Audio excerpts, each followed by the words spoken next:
I'm running out of noise. I know. There might be one.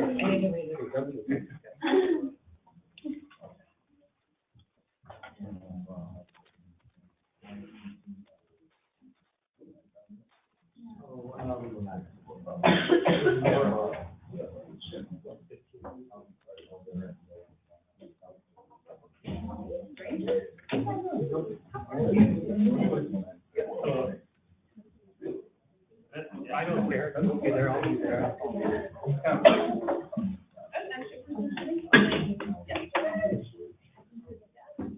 I think we really would have been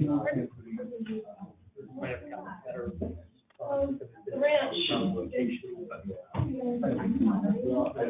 Yeah.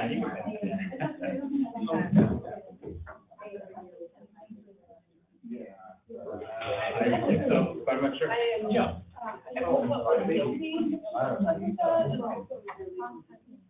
The place I emailed and called never. Check your stuff? Oh, yeah. Can I just put this here? Maybe my wallet? Too much. Yeah, too much stuff. Too much burden. Maybe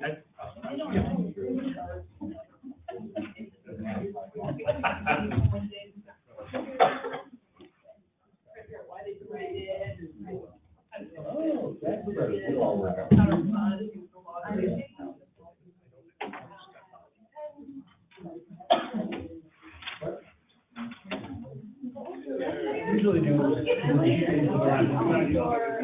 or actually.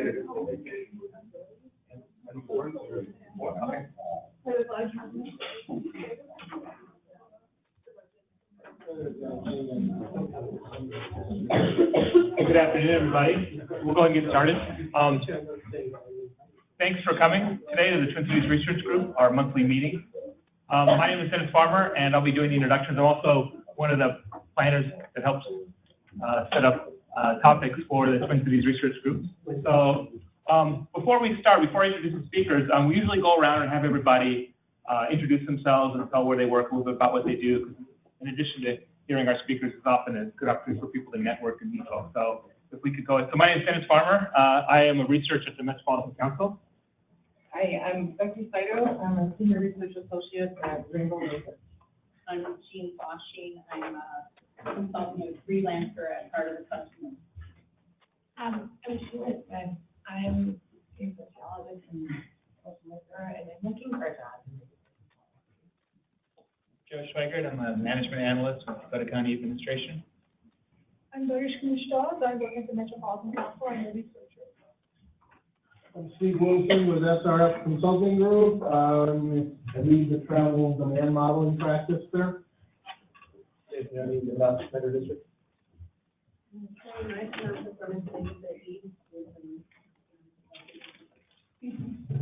There's the Rand, policy analyst, one of the research division at DHS. Emily Darlington, Transit Center, Washington. I'm Lady Gilbert, I'm a research associate at Wilder. And also my research strategist with real-time talent. I'm a research analyst with Greater MS. Maury Paris, Reach Analyst for MSP. I'm Todd Graham. I'm a researcher and forecaster for Metropolitan Council. I'm Doug Petty. I'm a planner with Ramsey County. I'm Ben Boucher. I work for Water Research. Michelle Wilson, I work for MCH.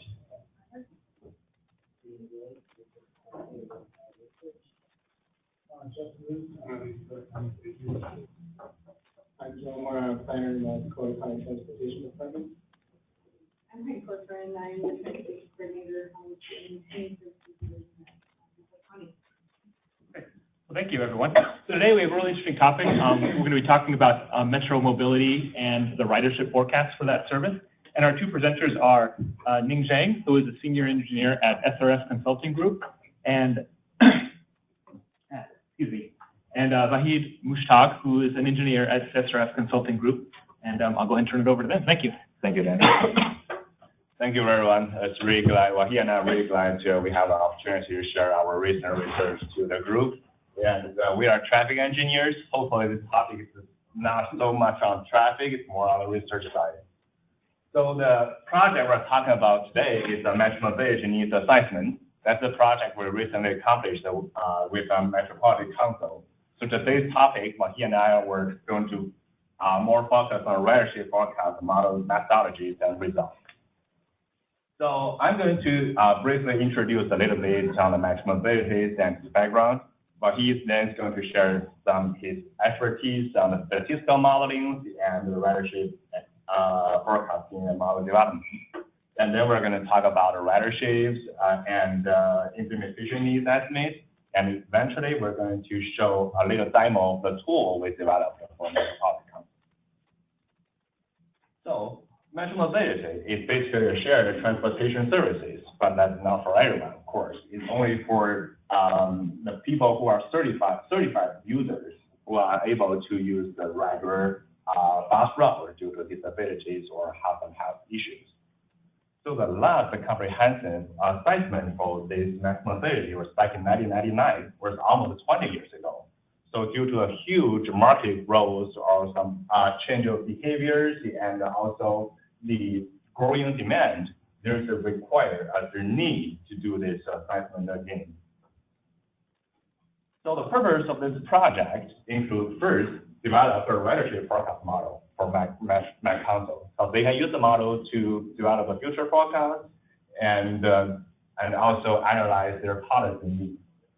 And for example, what happens in the future if they want to expand their service areas? Or what happens if they want to increase the fare in the future? For example, currently we charge people like $1. What if in 2040 we want to charge them like $5? So what happens to our ridership? So, and also what if the city was growing and there's a more developed areas than today? So what happens to the ridership? And what if people are aging in 2040, 2050? And what happens to the ridership? So that question is our mid models are going to answer that. And we are also to develop, provide our own estimates for the 2020, 2030, and 2040. So, and then a little bit background on this Metromobility service area. This is the current service area. So we can see there's a blue boundary there and a black boundary. So blue boundary is the weekday federally mandated service areas. So basically it's like 3/4 miles around all the regular road services. And the black boundary is the current Metromobility service area. So the big difference between the blue ones and black ones is like if a trip was requested within the blue boundary, that the trip is guaranteed and cannot be placed as a standby. But within the black boundary and blue boundary, if the trip was requested here, that the trips can be placed in as a standby. And that's some criteria people eligible to take the Metromobility. The person who are unable to navigate the regular route system, and people are unable to browse the regular route system, or the locations that traveling to and from is inaccessible because of symptoms of their disability. And the Metropolitan Council has many types of certification. There's the 4 primary types for the certificate, and it's all published on the website. And the current fare for taking the Metromobility is $3.50 during the off-peak hours and $4.50 during the peak hours. And currently, they have about 477 buses and 30 passenger vehicles. So this figure shows the demand growing during the past 10 years. We can say that during 2007, we have only about 1 million riders. But today, we have about 2 million riders. The growth is kind of dramatic, almost 85% in the past 10 years. And the other interesting thing is like for the 1999 study, their 2020 ridership forecast is only like 1.7, 1.8 million. So there's a need for us to do a new research, a new study to consider more factors, more growing and So next, I will introduce Wahid, our statistical expert, to introduce some of the models and the results we got. All right, thank you so much for your nice introduction. You get too exaggerated about my statistical.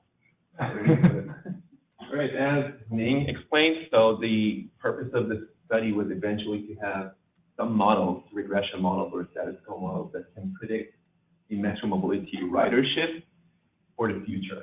So the first bullet point here explains that we want to do some regression models, and our goal was to do it at TAD level. And for those of you who are not familiar with the transportation field, TAD stands for Transportation Analysis Zone.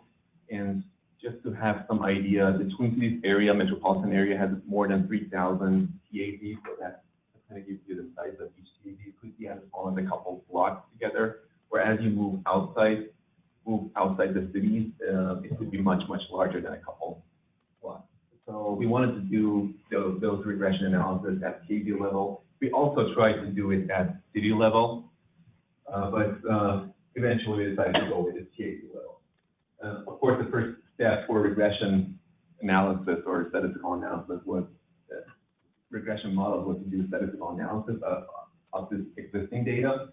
And then eventually, after we came up with the appropriate models, the statistical models, we did some model validation, and we did the ridership forecast, and also we did some sensitivity tests. Not only we did some sensitivity tests, the final tool and the model enables the user, which would be Met Council, to do any future sensitivity tests with the policy changes and other types of factors. So the first step was to get existing ridership data from Met Council. That we collected that data for 1 year worth of data, so it wasn't a full calendar year, but it was a combination of 2015 and 16, but overall it was worth of 1 year. And for 1 year, we had about 2 million records. That means 2 million trips were made during that time. And for each record, we had TAD, again, Transportation Analysis Zone, for each for trip origin and destination. So for each trip, we knew where it started and where it ended. We also knew the trip date and time, age group, and the reservation type. And Ning mentioned that there is 2 types of reservations, standing order and demand right. Before we get to the statistical analysis point, because it's a travel demand model in transportation world, we usually do modeling for trip production and attraction versus origin and destination. There's a slight difference between those two. So we needed to play with the origin and destinations and convert them to production and attraction. So from this point on, I will talk about production, trip production, and attraction. If anyone wants more detail about that, we can talk about it later, but almost it corresponds to origin and destination, almost right. And this shows the geographical distribution of trip production. Of course, we can have, and we do have similar map for attraction. And as you can see is, we have more trips producing on the west side of the Twin Cities area. And it also kind of shows how the federally mandated area, this boundary, covers most of the trips. And then we have some of the other areas. Oh, by the way, these little ones, if you can see them, each of these areas is one of the TADs. So this area total, the service area, has almost 2,000 TADs. So when I said we have more than 3,000, so that's the Twin Cities travel demand model, which is much bigger than this one, so it covers a little more than the area you can see here. So for this project, we're dealing with almost 2,000 TADs. So we knew we're dealing with, we want to develop a statistical model. So we have our response, which is ridership, either production or attraction. So eventually we need 2 models, one for production, one for attraction. And then for the explanatory variables or predictors, we had a long list of possible variables. And this shows, I guess, all of them, but the point is socioeconomic data itself is a group of variables. So it has maybe 30 plus variables and a different type of categorization in the population or household sizes or household income groups, all of this stuff. So from the beginning, we knew we cannot have all of these variables in the model. Not all of them are statistically significant. So after doing some initial and advanced analysis, we came up with a much shorter list, which is these one. And not all of them go into every single model. So we have two models, or basically three models, but let's say two models. Some of them appear in one of them, and some others appear in the other one. So for each model eventually had 4 to 5 predictors for its mandatory variable. So for the primary statistical analysis that we started with, we started with simple regression analysis, and simple means single variable. So we did that to identify which one of these lists of 30 plus variables are statistically significant. And we could filter the number of those to a much more reasonable number. And then the next step was to do some correlation analysis to see which one of those significant variables can go together in a model. And then we also did some more advanced statistical analysis. They're called backward elimination or forward addition. It kind of identifies if adding a new variable is worth the added complication. So we did all this stuff to come up with a group of variables that can go inside the model. And then we get to the regression analysis part. As I mentioned, we started with single variable or simple regression analysis, and then we added more variables, which means we did some multi-variable regression analysis. And for each, and we started with linear, so it's just linear modeling. And then we did separate models for production model and attraction model. So if we started by looking at the data plots of our response, which one of them is attraction, the other one is production, and some possible predictors or explanatory variables. And actually, as you look at, and the number of nodes points you see here is each point represents one of those keys. So we have 1932 points on this plot. And as soon as you start looking at it, to me, it really doesn't look like anything linear, or at least it's not obvious. So we need to do something with our data, and here power transformation comes in. Most of you probably have heard about the log transformation, so we can do log transformation on any of the predictors or even response. In this case, I tried different power transformation, and eventually I ended up with having this power transformation for my attraction and the square root for my production model. So as soon as you take this power transformation, suddenly the previous map turns to a much more clearly linear relationship. So at least I can see some clear relationship. Still, there is a lot of unexplained variability in the data, but it can show much more clear linear relationship. And this is just the linear regression for this simple model, because it only has one predictor. Of course, because of all of the unexplained variability here, we added more and more variables. We did our best to explain more of that variability.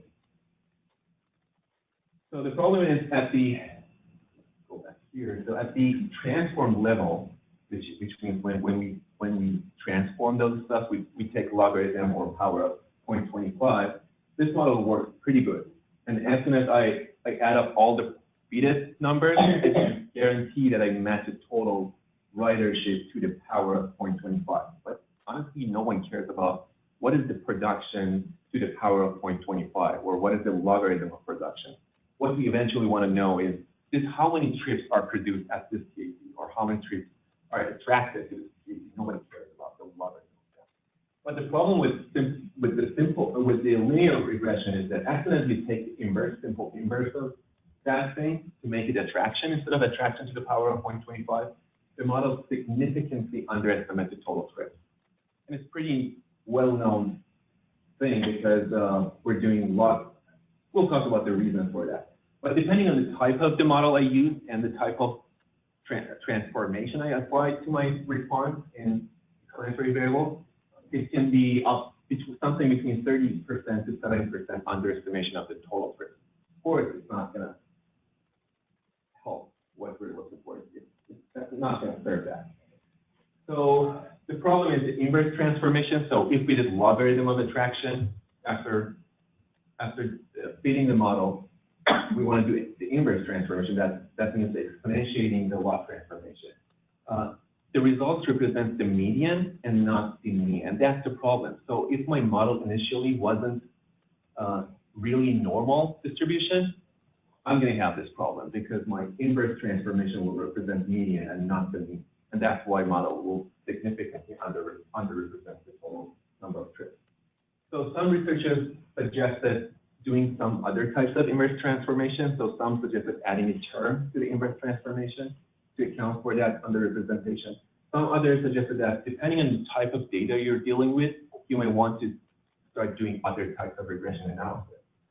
And then the other problem, other than the systematic underestimation of the trips, the other problem we had was the possibility of having negative ridership, which doesn't mean anything, because we may have negative intercepts, or some of the parameters could be negative. For some cases, we ended up, or for some cities, because we also tried all of these for city level information. Some cities may have negative ridership. So let's talk about the reasons for that systematic underestimation. I kind of point out that the problem always starts from non-normality. When we do regression analysis, linear regression analysis, we all assume that the data is normal, but obviously it wasn't. As soon as we started looking at the data, we expect this QQ normal plot to all those points, we expect them to almost align with the 45-degree line, and our data is obviously not so. And this almost horizontal line explains that on the left side of the data, the small numbers are very compact. And then on the right side, so the large ridership, they are very diverse, and it's really another way to look at this data is just a histogram. And I believe most of you are familiar with the nice symmetric bell-shaped normal distribution. And our data is everything except a symmetric, nice bell-shaped data. And because it's a count data, so we don't have any negative number. That's one point. And then we have a lot of TADs with 0 or really small numbers. So median and mean happen here, but we have some TADs with really, really large number of ridership. So our data is obviously skewed to the right. Another way to look at those information is to do some simple numeric analysis. So if you look at the median and mean, so for normal distribution, we expect these two numbers to be exactly the same. And obviously for production, it's not. For attraction, it's even worse. So all of this is the reason for systematic underrepresentation of the linear statistical model. So our data is clearly right skewed. And the solution for this one is to apply generalized linear model, or GLM, because our data, or ridership data, is basically count data, and naturally, the natural choice for count data is Poisson distribution. So as soon as we start doing generalized linear model with an assumption of Poisson distribution, we solve a lot of those problems. First of all, it's guaranteed it doesn't give you any negative numbers, and then it's guaranteed that you can reproduce the total number of ridership. So it takes care of the systematic underrepresentation. Still, it doesn't mean everything we did so far was useless or for no reason, because we still can use linear modeling to come up with a list of possible or significant variables. Also, we can test what group of variables can explain better. So we test a different combination of explanatory variables to see which one explains better. And then we also use linear modeling to come up with the appropriate transformation or power transformation for our variable. The reason we also try to do all these stuff with GLM, but LM gives you more tools than when you work with statistical software. We use R. So when you work with those stuff, you have more flexibility working with LM than just GLM. So that's how linear modeling helps us to come up with a more reasonable list of variables and use them in the generalized linear modeling. So for the regression modeling, we talked about the linear modeling that we started with, and we talked that's why it doesn't work. So we adopted the generalized linear model. For each production and fraction, we tried Poisson model as I expected, and for some statistical reasons, we also tried negative binomial models, but eventually at the validation step, we decided to continue with the Foster model. So now we have the ridership, or we have the models for TAD levels. We want to have it, and we're dealing with almost 2,000 TAD. So we cannot understand what's happening by just looking at the data. It's a lot. So we want to aggregate it to some level that is more understandable at a higher level. So we aggregated the small TADs to larger districts. So, and we have 18 districts. And this one shows the districts. So all those little ones again are TADs. So maybe each, depending on where within the Twin Cities area you are, the size of the TADs are different. As you get closer to the center of the city, those TADs get smaller and smaller. So we have 18 and we have 2,000. So maybe the average is 100 TADs within each district. Anyway, so it helps us to understand what those ridership at a higher level mean. And this is the higher level validation data. So after using those statistical models to predict ridership at TAD level, we add them up or we aggregate them to district level, and then we compare. We do this model versus observed scatter plot. And then, as you can see, the linear line on this plot, to a very good extent, lines up with the 45-degree, which means we're not underestimating or overestimating. This is a good unbiased prediction of the real data. And then, as soon as you look at the distribution of the points around this line, it's pretty centered, so it's not like really diverse or sporadic. And that's why we have quite well R-squared. And this is for attraction, I believe. Yeah, this is for attraction. We have kind of similar validation data plot for production as well. So confirm that the models are working reasonably. And then now we have our models. These are the left side of the diagram are, if you look at the x-axis, so these are observed data, because these are the tasks. And this diagram is is meant to show you the difference in the slope of the growth for the metro mobility ridership as opposed to the growth of the population. So of course, the right four dots are projected numbers or forecast numbers in our case. And clearly, the metro mobility growth is bigger than the population growth. And one of the reasons for that is the aging of the population. And we'll look at the projection of subgroups or age groups of the population. And realize, okay, existing number says 65 plus group is, I'm just making up the number, is 5% right now, 5% of the population. For 2040, the projection number says it's going to be 12%. So we're obviously seeing some aging pattern in the population, in the demographic data. And that kind of explains why we have this growth. And then another analysis that we needed to do was, okay, we know how many trips each TAD is producing or attracting, but we don't know how these are distributed among the districts or among the teams. So I want to know where these people are going. So far, we know one side of the trip, one end of the trip. We know, okay, this many trips started here. We don't know where they're going. So we needed to distribute those trips between these districts, and just to have some big picture, not really analysis. So for district to district distribution, we looked at the data. And this is for the future, if we, this is for the existing, I guess. Yep.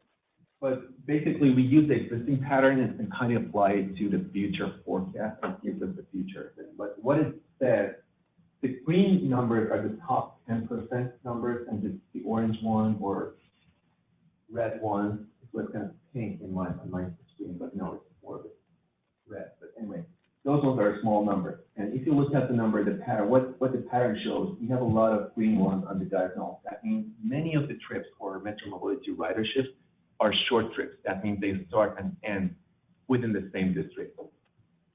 And then also we see a lot of green cells under one, also green cells in row one. That means district one, which is Minneapolis, produces and attracts a lot of trips.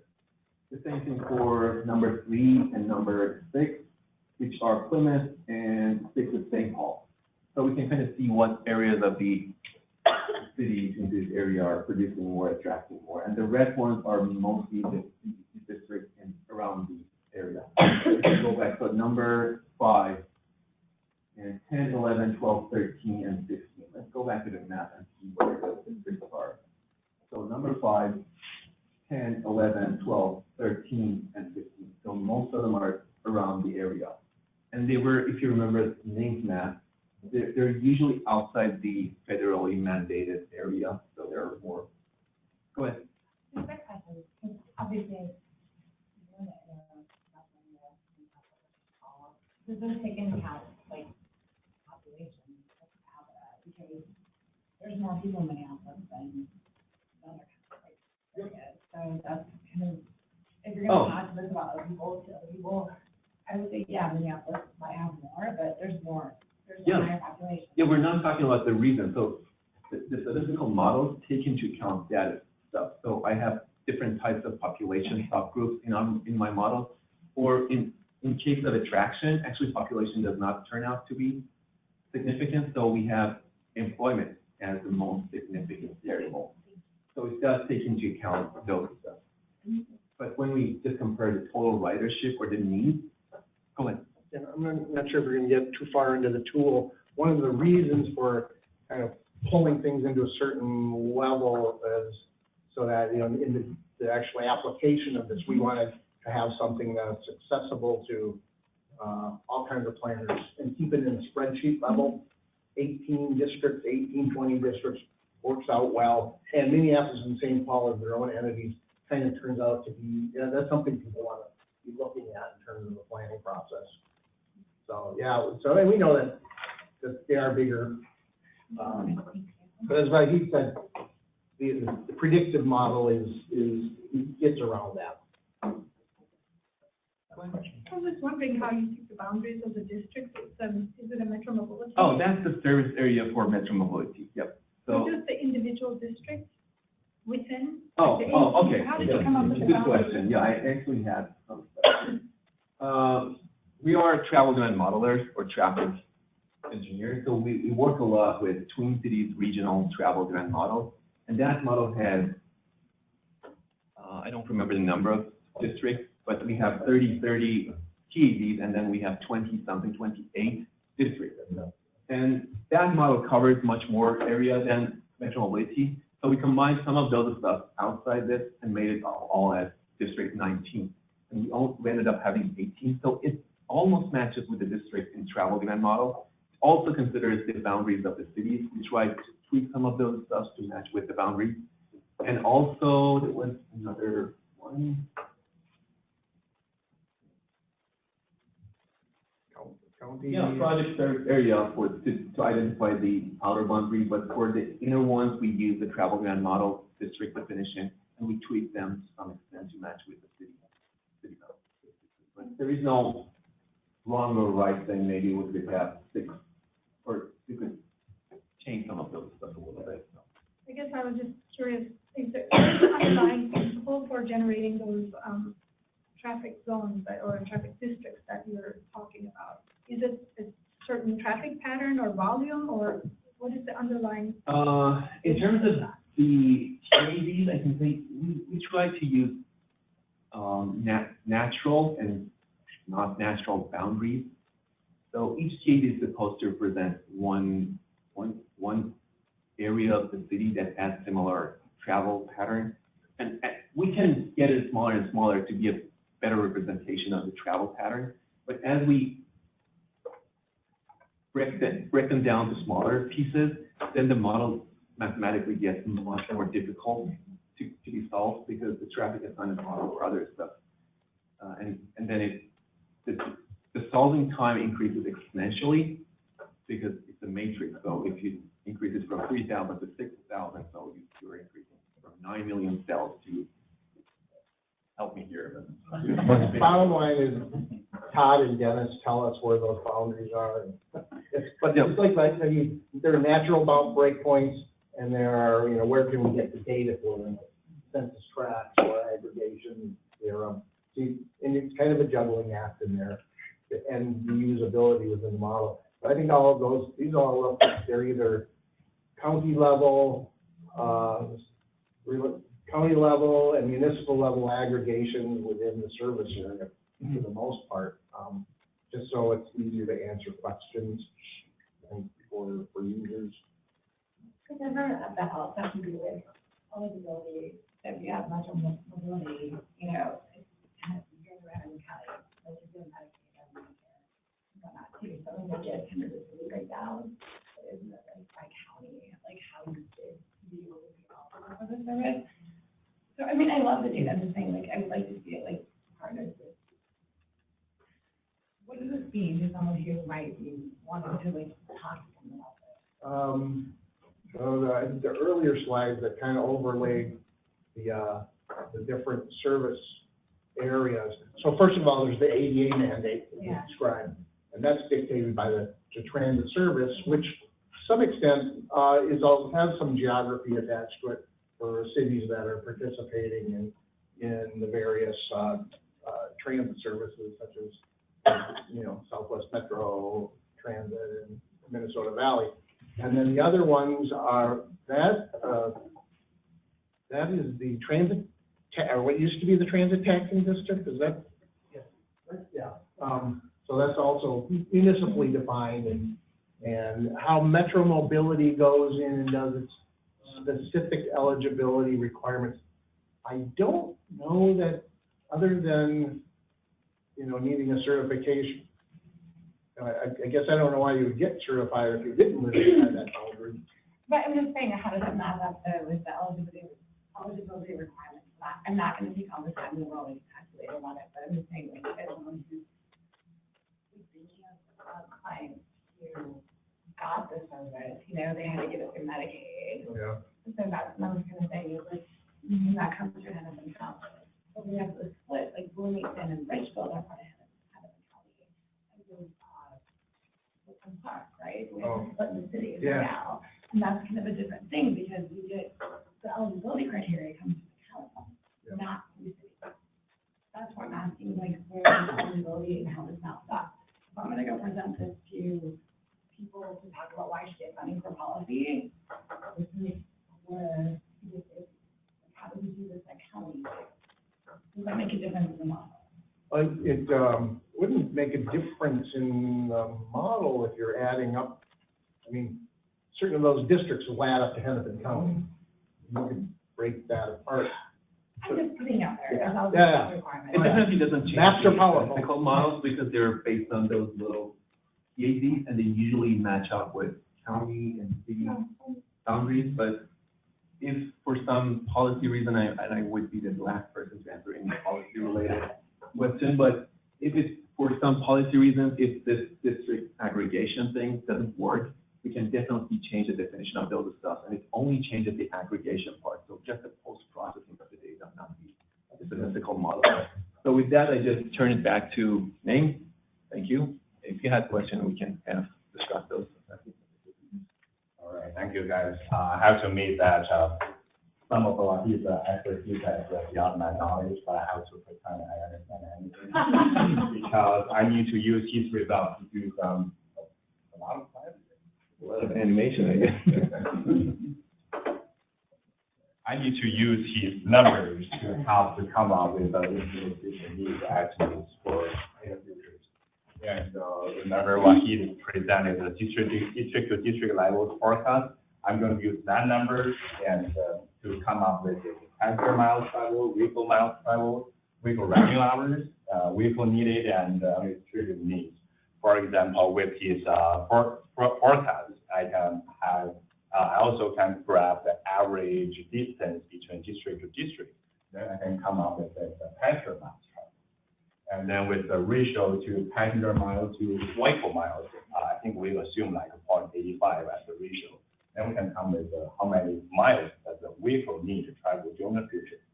And also we can use the forecast to say how many vehicles we need in 2020, 2030, or 2040, and how many staff we need, like how many drivers, how many dispatch, how many managers, how many operation officers we need. So those numbers give us a lot of useful information to help us to develop this implementation. And eventually, we developed a tool to accommodate all kinds of stuff.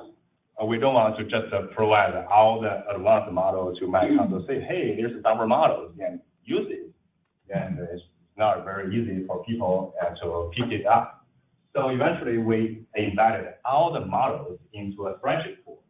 So no scripting knowledge is needed. There are just a couple buttons there, and we also provided all the data, default data input for socioeconomic data, care facilities, and the modeling years and planners, all kinds of stuff.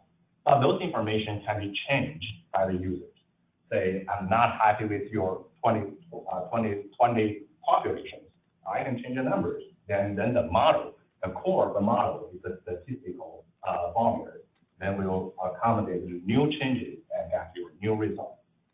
So this tool is very flexible and efficient, and not like a traditional travel demand models that take hours or even days to run. But this one only takes like 5 seconds, and it's very easy to pick it up. It only may take you like 2 hours, 3 hours to learn how to use that spreadsheet. Everyone uses spreadsheet. And if I got another 5 minutes, I can just do a quick demo of what the tool looks like and how we can use that.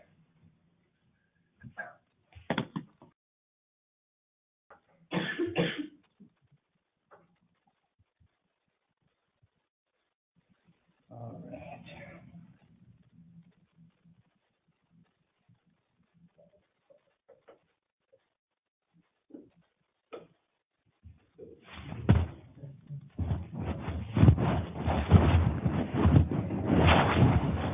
This one? Yep. Sounds good. All right.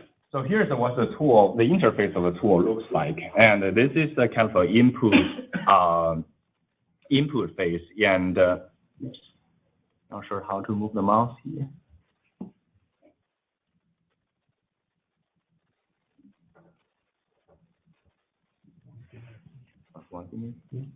How to drag up. Oh, yeah, I'll just do this way. Okay. So here, the first thing, and you're going to enter the modeling years. And for example, we are going to forecast like a 2030 ridership. And the next steps, we're going to import the social economic data. So that data is like can be consistent with the travel demand modeling data set. There's a kind of 30 PAZs, like what he has introduced. And my council has all this data ready for the activity-based model. So we are not worried too much about how to format the data, where the data come from. This is something that's already there. And we can definitely change that if we would like to. So currently we are doing like a 2030 forecast, and we prepared some default numbers that can be used. So that's the social economic data. Let's go back. And we also want to put some marginal data there. Basically, there's a population marginals, and basically we segregate the population into different categories. Age 1, always age 10, like the younger people, the older people, and whether they're employees or students or male or female, something like that. So those information are already available in my console, and we also provide those defaults here. And population is there. Similar thing to household. So we can import the household information as well. So that is the social economic data. So the next one is the service areas. And currently we have, with the federal mandate and the maximum mobility service areas, we have about 1932 TAZs over there. But in the future, those service areas could be smaller or larger. So there's options for users to update these service areas here. For example, if we want to include this TAZ, we want to delete certain TAZs, we can definitely do that.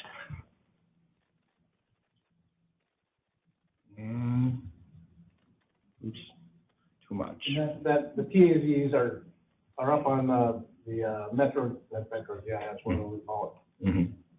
Spatial comments, it's published data by the Met Council. Correct. And also we can just change the transit fares, and that's using electricity models there. For example, currently we are charging like $4. For example, in 2030, we are charging $6, and that's going to affect our results as well. And we also have input for the care facilities, and that is the existing care facilities and has the boarding service, boarding care, supervised living, and nursing homes. Those are just the TAZ numbers in those columns. And in the future, we want to add more boarding care, so supervised living, or delete something. You're welcome to do that. That's going to affect the model results as well. And and then we can also change the area type. For example, if the city is growing and we have more like urban areas in terms of the rural areas, we can definitely change the definitions of the developing or developed area as well. So there's something we can change too. So a lot of the items are just the statistical models, and we don't have to change anything. It's just basically telling you what factors we are using for this. Yeah, like what he mentioned before, we use household, populations, employment, and care facility, area type, and incomes, all kinds of things like come with this model. So after that, the next things you need to do is just hit the start button. So it takes a few seconds for you to get the final results. And we are providing the system level analysis and a district level analysis. Basically for a system level, and based on all our assumptions we made just now, the 2030 ridership is like 2.1 million. And then the next matrix shows you where those 2.1 million is coming from and where they go. And there's a map, small map underneath of that, help you to identify the districts. So I think that is pretty much we have for the tools and for today's presentations, and hope I just used exactly 45 minutes here. And welcome to answer any questions if we have. Okay. Thank you. Do you know, so are the planners, are they using the results, just productions and attractions at the district level for planning, or do you know if they're using the TAZ level and the districts are just more for validation or for kind of big picture?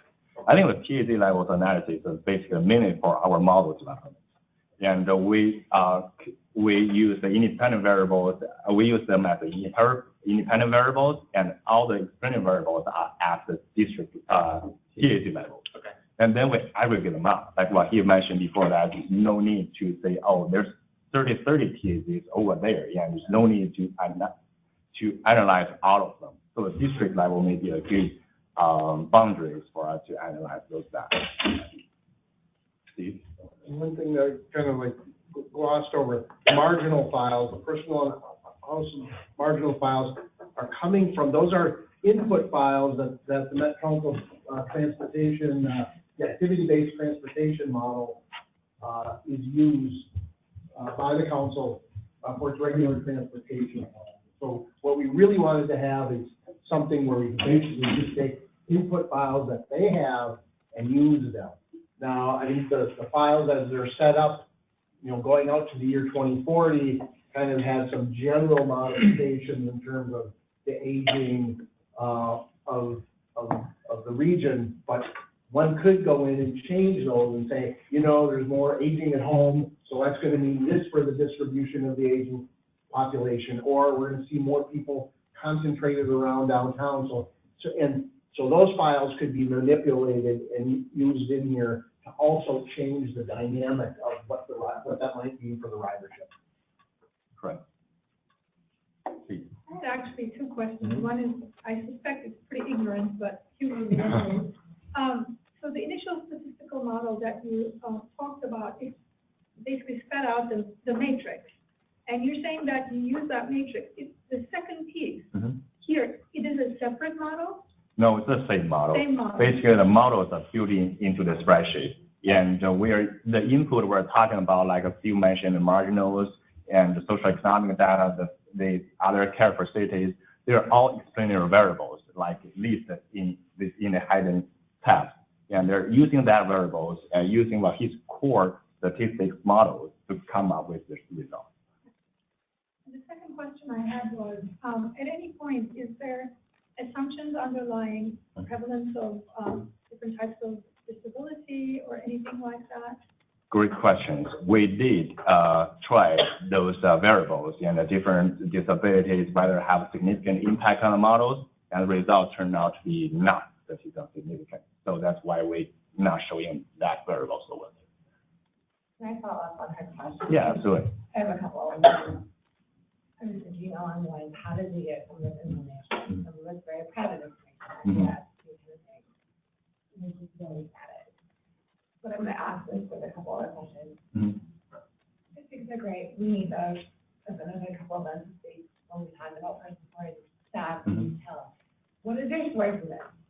And how is qualitative data along with your statistical model make this a story? Because I keep thinking the question working in social work and also being trained in the garbage social level sociologist, why are so many applicants not using it more? And clients and services, it was unreliable. They never knew if they could make it to an appointment. So I don't think that's I like the model, but what is the story we should be taking from it? That's what I'm asking. Does that make sense? Yeah, that's a great question. I think that's based on the availability of the data. And we develop models and we provide my consoles. And we were thinking, is it easy for them to use the data we put in the models? Is there something they need to request? They need to do the data collection, some kind of stuff. So the data used in these models are all like on the table, and my console can easily access to. For some of the good data is really helpful, like you mentioned, some Medicare information. But probably they can use it today, tomorrow, but maybe not in 20, 30 years ago or something like that. And there's just some factors we also considered in the model as well. There's also an issue of, the availability of some of that data because of HIPAA restrictions. We only have, the council could only give us access to a portion of the data that they have on each rider. And, we can make the sense that we can with it. And things, and the other thing are just changes in the way society is. There are far more people who are, disabled. No, I don't like to use that word. They're working, but they require a service like Metro Mobility to provide that system. That's a very different kind of pattern and trend. And so it's not even age related. It's not old people riding on the Metro Mobility bus. It's young people, and it's changing. And that's, and we can only deal with what we have in terms of available information for that. And they're working everywhere. It's not just restricted to what they used to call, I know there's a phrase for it. I can only remember opportunity workshops from 40 years ago. But, people aren't just working at those. They're working everywhere. And, so that makes it much more like a regular commuter model.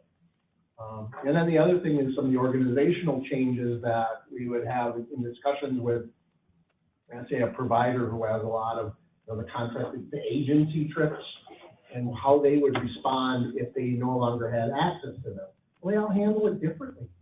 And so it's, so there's always going to be this kind of stuff in terms of what this can do and what it can't do. What it can't do yet, put it that way. It's a good start.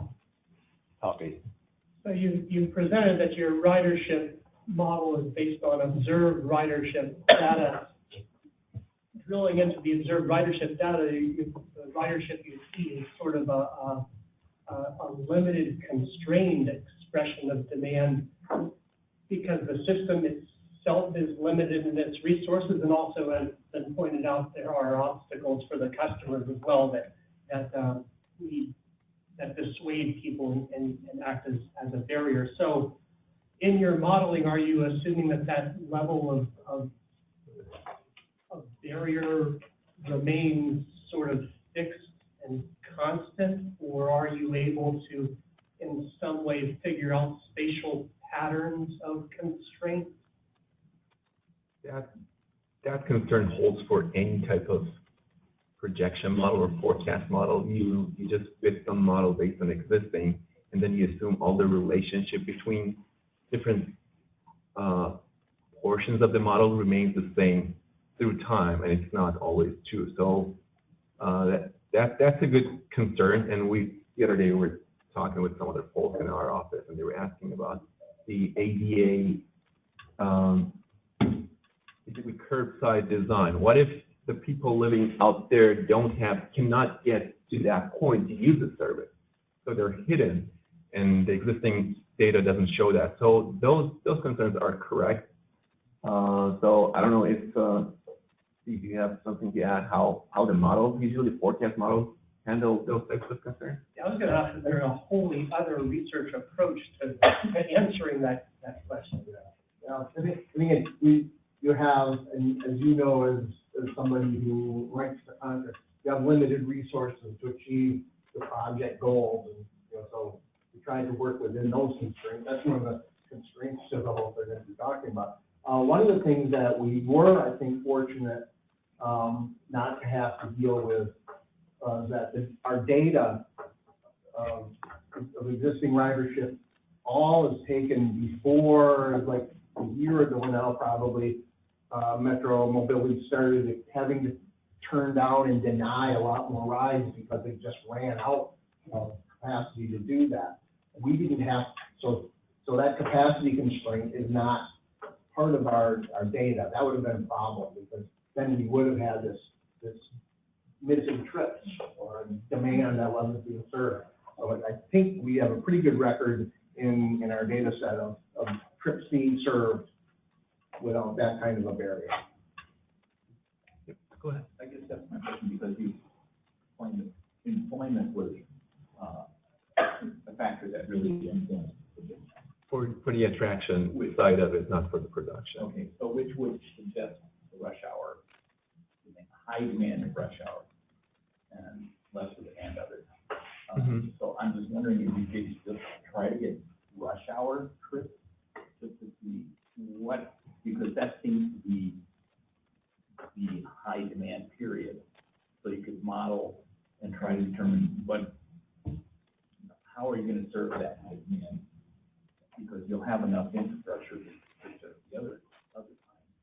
You have the rush hour coming. I think the numbers that go inside the statistical models are annual numbers. So for each TAZ, we're looking at how many trips produced from or attracted to this TAZ, and that's the number that goes into the existing data for the statistical model development.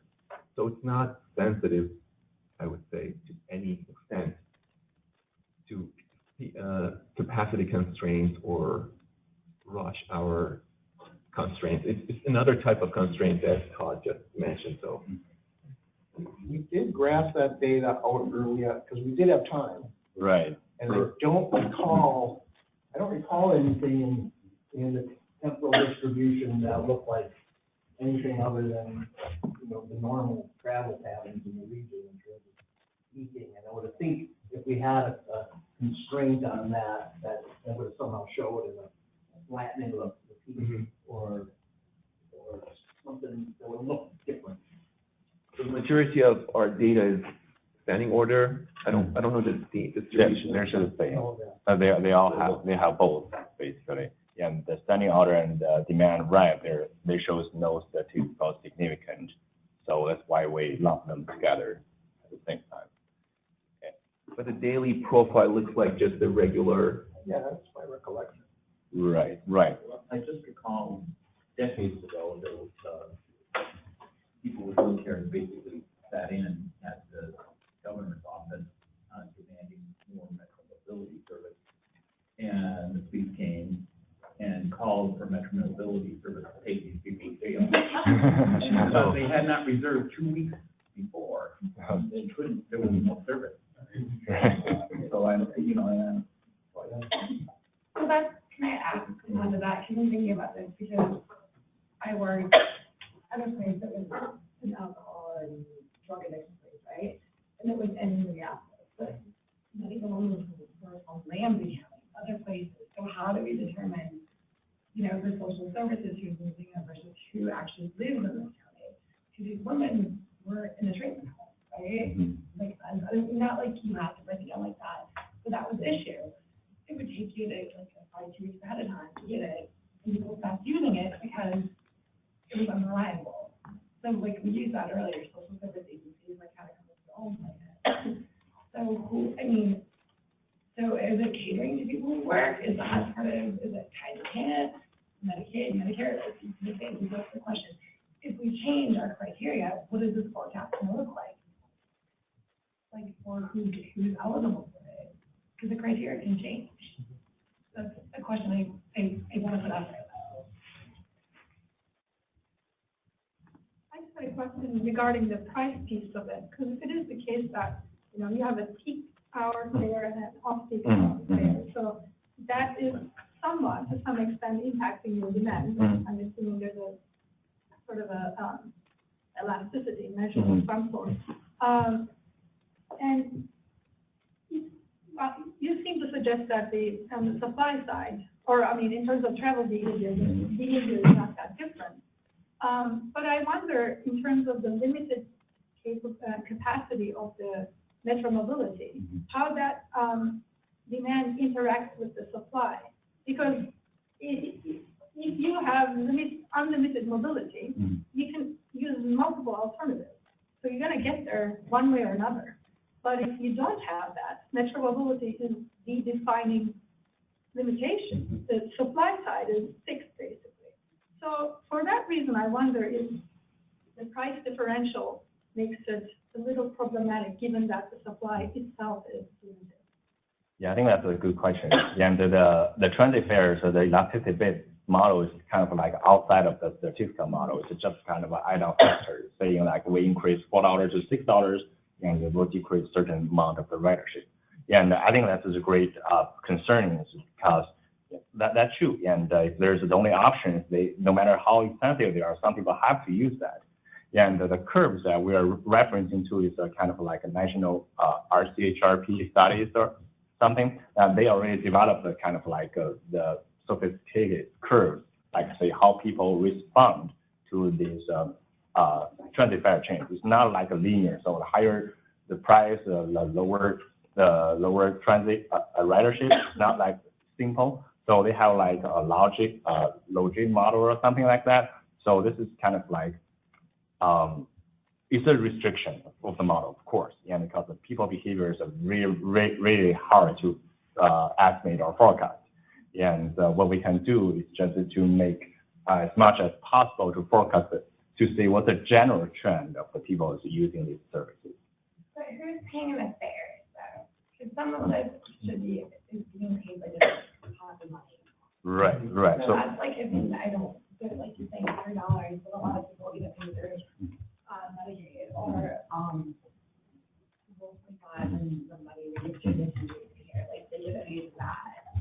So the fares here is something that how many people are paying that outright, how many people are getting it from a different product. I don't, just to think about it. I love your model, I'm not trying to make it, but just. They have a client that they were trying to. No, yeah, I get that. I'm also thinking out, like, I want to go tackle the data. Not everyone's paying $3. I can get it for $4 per dollar a ride right now. Does that make sense? So that's Yep. I just want to say, not to interrupt real quick, but I do want to acknowledge that it's 1 o'clock, and for folks who do have to go, I want to give you a chance to thank Ning and Bahi. And also, they might be around, stick around to ask some questions. But for I just want to get to everybody to leave and to thank them. And thank you very much.